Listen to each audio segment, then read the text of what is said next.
we're on chapter 4 of volume 2. Let's go! With no greater events than these in the Longbourn family, and otherwise diversified by little beyond the walks to Merton, sometimes dirty and sometimes cold, did January and February pass away.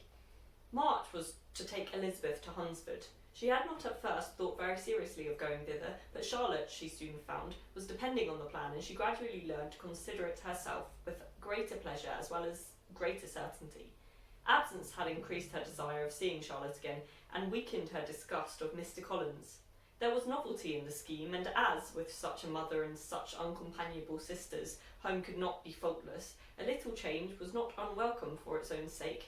The journey would moreover give her a peep at Jane, and in short, as the time drew near, she would have been very sorry for any delay. Everything, however, went on smoothly, and was finally settled according to Charlotte's first sketch. She was to accompany Sir William and his second daughter. The improvement of spending a night in London was added in time, and the plan became perfect as plan could be.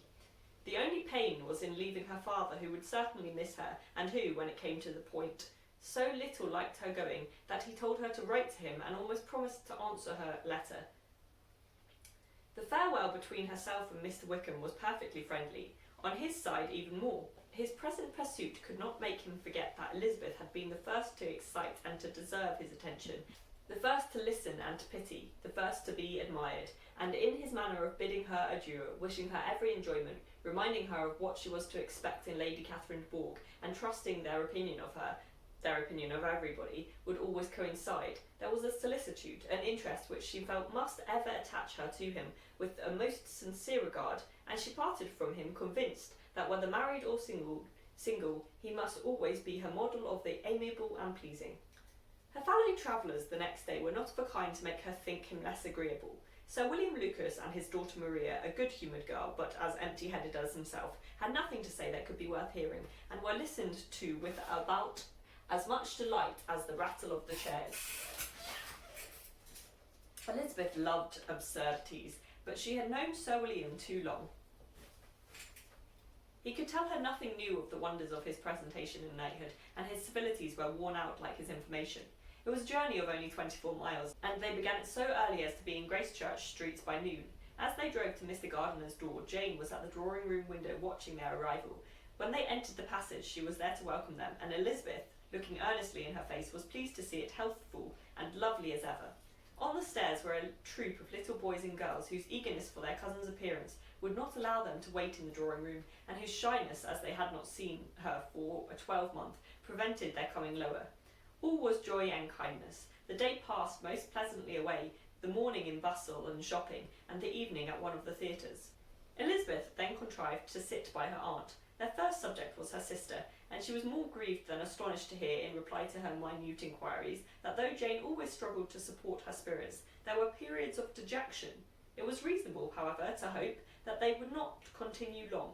Mrs. Gardiner gave her the particulars also of Miss Bingley's visit to Gracechurch Street, and repeated conversations occurring at different times between Jane and herself, which proved that the former had, from her heart, given up the acquaintance. Mrs. Gardiner then rallied her niece on Wickham's desertion, and complimented her on bearing it so well. "But, my dear Elizabeth," she added, "what sort of girl is Miss King? I should be sorry to think our friend mercenary."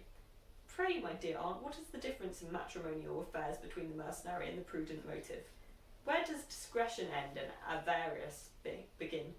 Last Christmas you were afraid of his marrying me because it would be imprudent, and now, because he is trying to get a girl with only £10,000, you want to find out that he is mercenary.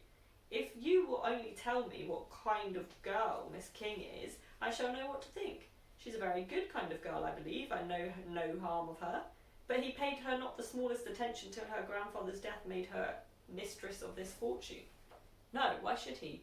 If it was not allowable for him to gain my affections because I had no money, what occasion could there be for making love to a girl whom he did not care about and who was equally poor?